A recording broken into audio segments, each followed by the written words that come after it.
Esta iniciativa realmente nació en una conversación que tuvimos con Juan Antonio hace un tiempo atrás y una reunión que él promovió con algunos sectores cubanos, que creo que en esa reunión estaba Maruja, estaba María Teresa, estaba Oscar López, no recuerdo quiénes más, un grupo que nos invitaron a eso. A raíz de allí, pues comenzamos a conversar con él para ver cómo abríamos un espacio dentro del MDC, Miami-Dade College, para poder comenzar a buscar, ya dándole un poquito de institucionalidad o el cobijo institucional a este tipo de iniciativas. La idea con este foro, que de alguna manera fue cerrado, nosotros invitamos 30 personas para que nos acompañaran acá, era precisamente comenzar a compartir algunas visiones. Hemos aprendido, creo yo, en el último año y medio, y en lo personal es así, la imperiosa necesidad de poder escuchar a los demás con respeto. Un poco lo que decía Alexis, yo creo que esa siembra de odio no fue solamente la siembra de odio de este contra este, sino dentro de este también. Y dentro de este quiero decir el ala de la alternativa democrática. Yo creo que esa es una de las primeras cosas que tenemos que vencer. No porque Iván Ramos, y solamente porque es amigo mío, piense distinto que yo en una forma, entonces yo tengo que odiar a Iván Ramos y tengo que decir que Iván Ramos no sirve. No, Iván tiene un punto de vista y una visión que yo debo respetar y que podemos debatir sin el ánimo de que yo quiero convencerlo o él a mí. Llegaremos seguramente a un punto intermedio que nos permitirá avanzar. Yo creo que sobre eso hemos empezado a construir y este foro forma parte de esto. Yo no tengo la plena certeza, Gustavo, que cuando te invitemos dentro de unos meses no es para hablar de esto, sino para que ya decir, aquí estamos caminando sobre esto y queremos una propuesta sobre esto en particular, porque ya hemos avanzado, porque nos hemos organizado y porque hemos comenzado a trabajar de una manera más amplia. Así que yo de verdad les agradezco mucho que hayan venido. Seguramente en muy corto plazo vamos a hacer otro, donde vamos a volver a invitar a alguna gente para que continuemos hablando con ellos, pero de aquí, y es el compromiso que tenemos con Juan Antonio, de hacer un documento de esto. Entonces ustedes van a recibir por correo electrónico, sus comentarios bienvenidos serán de vuelta, de modo que podamos producir un primer documento para ir trabajando sobre eso. Yo soy un poco más optimista que muchos acá en lo que está por venir. Yo pienso que necesariamente va a haber una solución política, porque estos son tiempos de solución política. Y la otra vez hablaba con Alexis, y era un ejemplo, él me dijo, bueno, esto puede suceder, pero no necesariamente es, porque yo le dije, Alexis, si tú estás escribiendo una novela y estás en el capítulo 8 y me pides que te escriba el epílogo, pero no has terminado el libro, la novela, pues yo escribo el epílogo, pero a lo mejor Alexis en el capítulo número 9 mata al protagonista y se acabó mi epílogo. Entonces, yo creo que la novela está en pleno desarrollo y creo que escribir el epílogo es de alto riesgo. Ahora, lo que estamos haciendo es de entrega inmediata, es un special delivery, es ya que tenemos que entregarlo. ¿A quién? A la alternativa democrática, porque sobre lo que podamos aportar pueden trabajar en el hoy, no hay que esperar al mañana, pueden trabajar sobre el hoy. Las propuestas tienen que ser el hoy, las propuestas tienen que llegar a donde tienen que llegar, abajo, a donde definitivamente están las oportunidades que tenemos de conciliar. Las bases chavistas no son marcianos, son aecas y copellanos, en el paso del tiempo básicamente.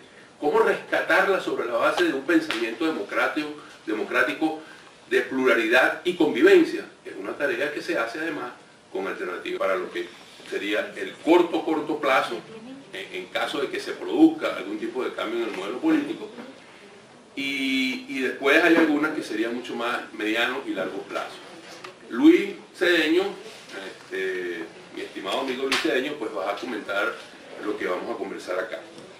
Yo creo que hay dos cosas importantes que la gente tiene que tener en cuenta. La primera, y voy a ser muy contundente, olvídense de Petróleos de Venezuela. Petróleos de Venezuela no existe, no es recuperable y el esquema que existía ya no va a existir más. Ya no existe, pero ya no va a existir más.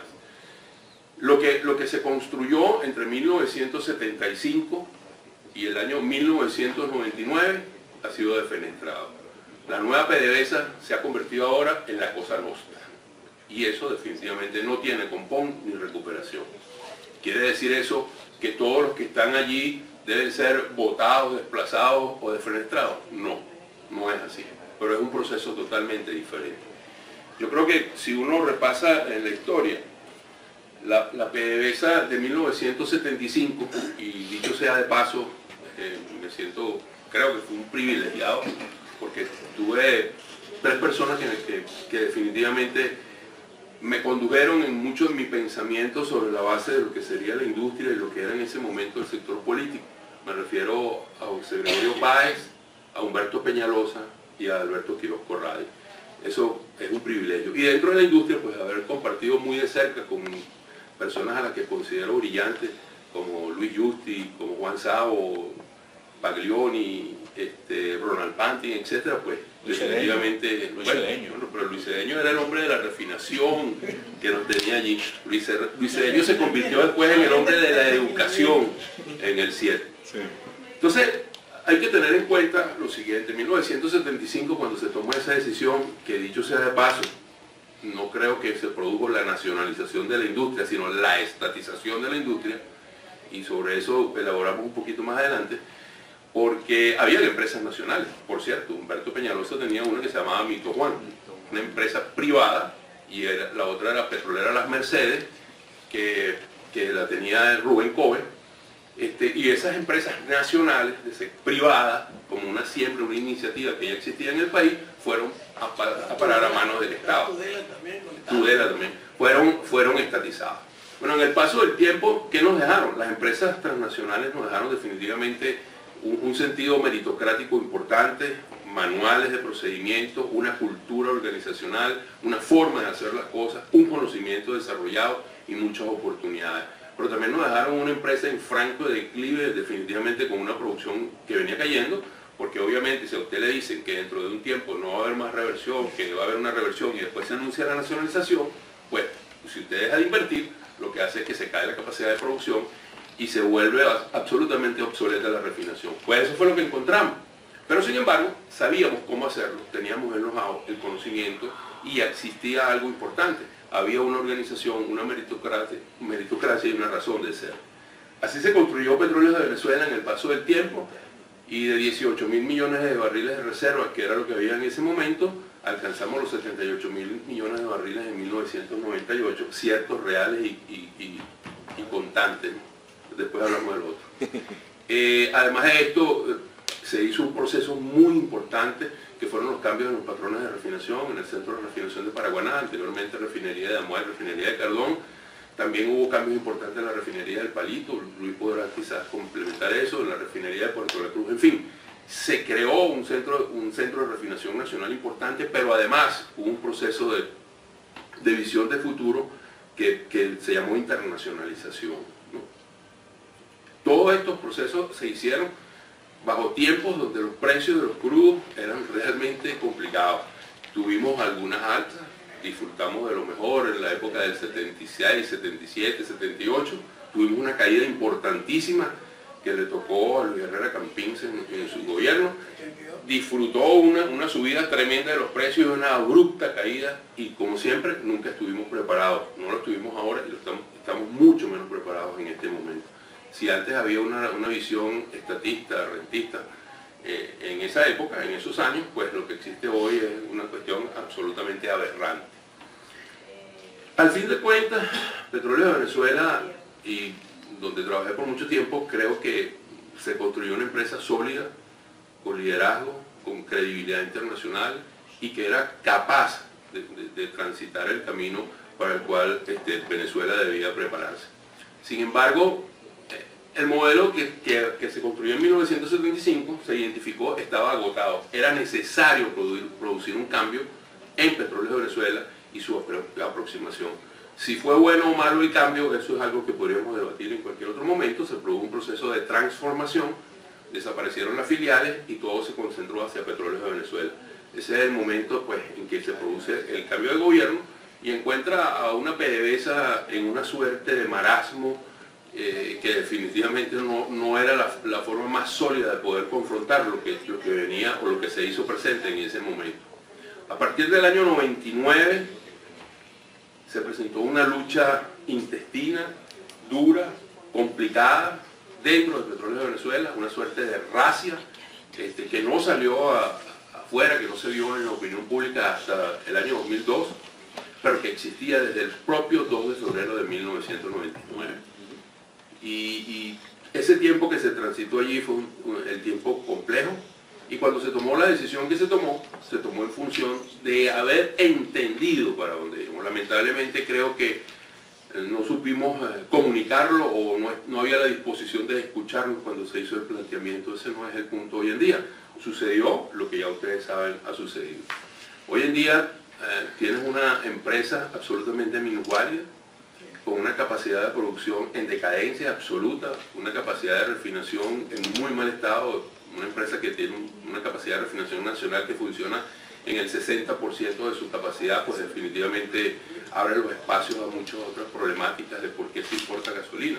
Una empresa que está produciendo hoy 2.300.000 barriles, 2.400.000 barriles, y que consume nacionalmente 700.000 y deja muy poco espacio para exportar, que se ha amarrado a unos convenios no muy claros, pero que significan alrededor de 500.000 barriles por día con China, a otros amarre con Bielorrusia, con Rusia, a Petrocaribe, a Cuba, etcétera, etcétera, pues deja muy poco espacio para lo que es la parte de exportación y venta. Definitivamente está en un momento muy complicado. Eso de decirle la cosa nuestra, pues no es nada extraño. Pero hay que plantearse entonces el qué hacer. Y cuando estaba hablando Gustavo, yo recordé una frase que en 1994 acuñó en el Congreso Venezolano del Petróleo, que era organizado por la Sociedad de Ingenieros de Petróleo, que yo presidía. Y el presidente del Congreso era Alberto Quiroz Corral. Y digamos el speaker honorario fue Humberto Peñalosa. Y Humberto dijo que Venezuela comenzaría a cambiar cuando pudiéramos dejar en el pasado una frase muy perversa que ha marcado la historia de los venezolanos. Y él dijo la frase: Dios, el petróleo, Dios, el gobierno y el petróleo proveerán. En el paso del tiempo y con el chavismo, la frase era Chávez y el petróleo proveerán. Y absolutamente no nos hemos propuesto nunca, y eso también lo dijo Humberto en aquel momento, una pregunta que no nos hemos ni formulado la pregunta, ni tenemos una respuesta. ¿Qué queremos ser como país dentro de 50 años? Y esa es una de las preguntas que tenemos que responder. El corto plazo, yo creo que lo podemos resolver. El mediano plazo también. ¿Qué queremos ser como país dentro de 50 años? No lo vamos a resolver en el año 50, en el año 65. Tenemos que empezar a resolverlo en el 2015. Y creo que eso es lo que definitivamente hay que comenzar a hacer. Y estando desde aquí y oyendo a Gonzalo también, y lo relaciono con la industria y con lo que te dijo Víctor, que aprovecho para darte mi visión, ciertamente en el exterior hay muchos venezolanos que en el momento de un cambio en el modelo político, como tú dijiste, se va Maduro mañana, hay algunos dementes, entre los cuales me incluyo, que estaremos dispuestos a regresar, porque es una cuestión de compromiso, porque lo siento así, y igual mi esposa también piensa que yo soy un demente, pero igual lo voy a hacer. Hay otros que van a diferir su decisión de regresar, y hay otros que definitivamente no van a regresar.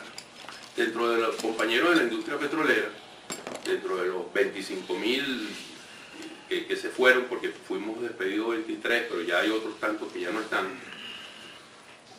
Ahí por lo menos, en la encuesta que hemos hecho, no sé si conoce a Eddie Ramírez, por supuesto con Eddie hemos hecho eso, y hay 70% de la gente no va a regresar. 70%. Por razones, como tú pusiste, Víctor, ¿a qué voy a regresar yo?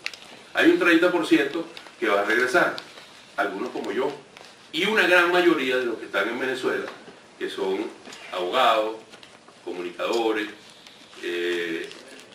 economistas, contadores, geólogos, geofísicos, ingenieros, prácticamente nadie va a regresar. A trabajar para PDVSA, menos. A trabajar para PDVSA, no en PDVSA, para PDVSA. Hay muchos que han desarrollado sus propias empresas, sus propias industrias, que estarían dispuestos a trabajar como contratistas, como empresas de servicios, pero no volver a trabajar en PDVSA. Esa es una etapa superada. Cuando uno se plantea la situación actual de una empresa que no podemos definir cuál es su tasa de endeudamiento, la deuda con los chinos podría estar alrededor de los 100.000 millones de dólares. Lo que está reconocido en un informe que hace KPMG, en el cual definitivamente no se puede confiar, es 57.000 millones de dólares con los chinos. Pero es mucho más que la deuda directa de PDVSA. Sí. Hay una cantidad de dinero de esa deuda, de esas líneas de crédito, que definitivamente no aparecen en cabeza de PDVSA, pero no aparecen en cabeza de nadie, ¿no? ¿Quién lo va a pagar? Lo tiene que pagar PDVSA, pero no está en cabeza de PDVSA. O sea, la deuda no está dentro de la empresa. Definitivamente no hay ninguna posibilidad de hacer una auditoría en este momento sobre ello. Y aprovecho para hacer un comentario sobre lo de Ecuador. Los chinos definitivamente han penetrado de una manera importante todo lo que es América Latina y el hemisferio, pero digamos América Latina muy en particular. En Brasil ellos hicieron un préstamo de 10.000 millones de dólares a Petrobras, y Petrobras hizo lo correcto, tomó los 10.000 millones de dólares, no sé cuánto se habrá ido para la corrupción, pero tomó los 10.000 millones de dólares, lo invirtió en el desarrollo de un campo en la cuenca de Santos. Desarrolló un campo que produce hoy en día 450.000 barriles que antes no existían, de los cuales 200.000 se van a pagar la deuda con China. Pero tienen 250.000 que están vendiendo. Cuando terminen de pagarle a China los 10.000 millones de dólares, tendrán entonces probablemente 400.000 barriles que antes no hubiesen tenido. O sea, venta de petróleo futuro no necesariamente es una daga que corta cabeza, no, es una daga que tú te cortas la cabeza como lo hizo Venezuela. Porque todos esos préstamos y líneas de crédito que ha dado China a Venezuela no han producido ni un barril adicional, ni un barril adicional. Por lo contrario, produce menos el país. Y ese nivel de endeudamiento ha llegado a esos extremos. O la última visita de Maduro, y uno puede revisar lo que está en la prensa y lo que tuve oportunidad de conversar con una, se me fue el nombre ahorita, ella se llama Margaret, está en Washington y ella es experta en los negocios de China en América Latina. Y hay dos comentarios importantes. Primero, que los chinos no tienen una confianza en los préstamos a Venezuela adicionales porque no ven el respaldo de cómo lo van a recibir, cómo van a recibir el contrapago, la contraparte. Por lo tanto, no hubieron préstamos, hubo promesas de invertir en proyectos concretos, en una suerte de cuentas de fideicomiso. Y segundo, hay un comentario que me decía Margaret, que dijo uno de los altos muy cercanos al presidente de China, y dijo, por las inversiones en Venezuela, nosotros pensábamos que nos estábamos montando en un yate, y hoy en día entendemos que nos montamos en un barco pirata. Eso dice mucho de las cosas que están sucediendo, porque ni siquiera quienes han sido los más apoyadores, apalancadores de ese proyecto en Venezuela, pues ya no están dispuestos a continuar. Y por el otro lado, el comentario que te quería decir de Ecuador, Ecuador ha comprometido con préstamos con China 9.000 millones de dólares. 9.000 millones de dólares para un país y una economía como el Ecuador es un número bastante alto. Eso significa, punto más, punto menos, el 80% de la producción actual de Ecuador. El 80% de eso que se van con empresas chinas, que ellos lo compran a nombre de Petrochina, que es una subsidiaria de CNPC, de China National Petroleum Company. Solamente el 15% llega a China. El otro diferencial lo vende esa compañía china en California y se lo vende a Chevron. O sea, hay un negocio atrás de todo esto por el tipo de convenios y de préstamos. O sea, definitivamente los chinos han aprovechado pues, ese anzuelo del financiamiento de largo plazo para poder capturar la voracidad, la necesidad voraz que tienen los países latinoamericanos de tener dinero en la mano. Hay otros países que lo tienen, por lo menos en Centroamérica. Costa Rica tiene un tratado de libre comercio con China, Nicaragua ahora va a construir el canal famoso con plata china, hay unas hidroeléctricas en Honduras, etcétera, etcétera, etcétera. Resalto esto porque es importante tomarlo en cuenta desde el punto de vista de lo que viene. Ahora, ¿qué hay con PDVSA? Bueno, en el corto plazo hay algo también importante, lo planteó Gustavo, y por eso creo que es imprescindible. No se puede hablar de petróleo, y eso yo lo aprendí ya hace unos cuantos años, No se puede hablar de petróleo sin hablar de política, es absolutamente imposible. Usted puede hablar de política en Venezuela y probablemente tiene que hablar de petróleo, pero cuando vamos a hablar de política petrolera hay que hablar de política, no de política petrolera, sino de política. Yo creo que si mañana se produjese, el día que se produzca, un cambio en el modelo político y se abra una opción, hay dos cosas que son importantes. Lo primero, garantizar la continuidad operacional de la empresa. Y para eso se necesita el Ejército Nacional, la Fuerza Armada Nacional Bolivariana. Caso contrario, podríamos tener situaciones como la que sucedió en Irak, cuando venía de retirada de Kuwait Saddam Hussein y todos los pozos quedaron incendiados y fue realmente desastroso. Eso podría ocurrir. Y no lo digo por decirlo, lo dijo Rafael Ramírez antes del referéndum revocatorio en el año 2004. Y yo lo tengo muy claro. ¿Okay? Entonces, lo primero, necesitamos contar con la Fuerza Armada Nacional Bolivariana que sea capaz de garantizar la seguridad, para que podamos garantizar la continuidad operacional. Segundo, hay una, pero ineludible, segura razón de ser, dedicarnos a la producción, a recuperar la capacidad de producción. Yo le comentaba a Luis cuando veníamos y a Iván, yo puedo hacer una lista de 20 personas que usted puede nombrar en PDVSA y cualquiera de las 20 puede lograr que en el primer año usted pueda meter 1 millón de barriles adicionales a lo que se produce hoy en día. Pero que nadie se llame engaño. Eso no es sostenible. Hay 1 millón de barriles que se pueden poner porque sabemos lo que hay que hacer con los pozos que están cerrados, que no tienen operación, que no se le han puesto los taladros, porque los taladros que compraron, como bien lo ha dicho Gustavo Coronel, son chinos, pero esos taladros, chimbo y chinos, pero son chinos, los taladros chinos. La mitad de esos taladros que se compraron ni siquiera han sido desembalados, están allí. Porque el negocio no era poner a trabajar los taladros chinos, era el dinero. Y los que están trabajando, hay unos cuantos que han explotado, otros que están inoperantes, a otros que le canibalizaron los repuestos. Entonces, nosotros sabemos lo que hay que hacer y lo podemos hacer. En 1 año podemos estar allí. Y después, yo quiero también decirle, y eso se lo tuve la oportunidad de conversarlo en vivo con Enrique Capriles, con Leopoldo, con María Corina y con Antonio Ledesma en sus pasos por aquí. No, por favor, no hay forma de que alcancemos 6 millones de barriles en un plazo de menor de 10 o 12, 15 años. No hay forma. Después que usted meta el primer 1 millón de barriles adicionales, lo demás son incrementos entre 200 y 250 mil barriles anuales con un gran esfuerzo de inversiones en el país, por una razón fundamental. Desde hace 15 años en el país no hay un solo descubrimiento de un yacimiento nuevo. Todos los yacimientos son yacimientos de alto agotamiento que han sido terriblemente mal explotados en este transcurso y que son absolutamente irrecuperables, como es el caso de Furrial, razón por la cual también están importando crudos livianos, que ya no será de Argelia, sino es de Rusia. El Furrial es el único producto más o menos notable que ha dado, ha sido Diosdado Cabello. Bueno, y crudo del Furrial desde la década de los 80. Entonces, eso te conforma una situación complicada, porque si estás produciendo hoy, vamos a un número redondo, 2,5 millones, dentro de 1 año, año y medio, puedes tener 3,5 millones de barriles. Lo segundo es que bajo el mismo esquema que había antes, la renta sencillamente no alcanza. Hay un ejemplo que puede sonar muy coloquial, pero es así.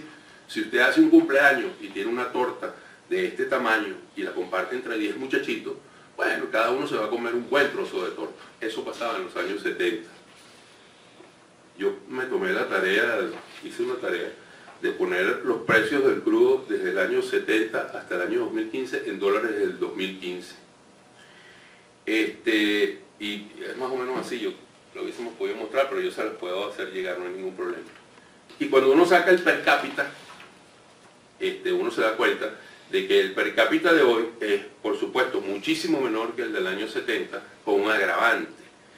Si lo calculas en función de los ingresos, precio del crudo por volumen, en el año 70, con un costo bajo, era más o menos $3.100 per cápita. Hoy es 1.860.000. ¿Okay? Pero con el agravante que el factor costo no es así. Es así.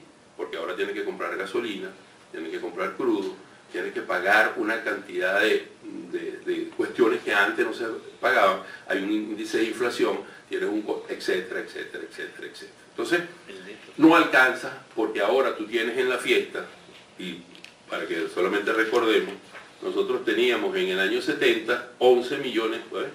Voy a ponerme los lentes, 30.000 habitantes, 30.6 millones de habitantes. En el año 70 nosotros teníamos una producción de crudo de 3,5 millones de barriles. En el año 2015 tenemos 2,3 millones. Entonces, ¿qué ha pasado? Que la torta no solo que no es del mismo tamaño, la torta se puso más pequeña porque le echaron menos levadura y se multiplicó por 3 la cantidad de muchachitos que están en la fiesta. Y eso, de cara al futuro, no tiene muchas opciones adicionales.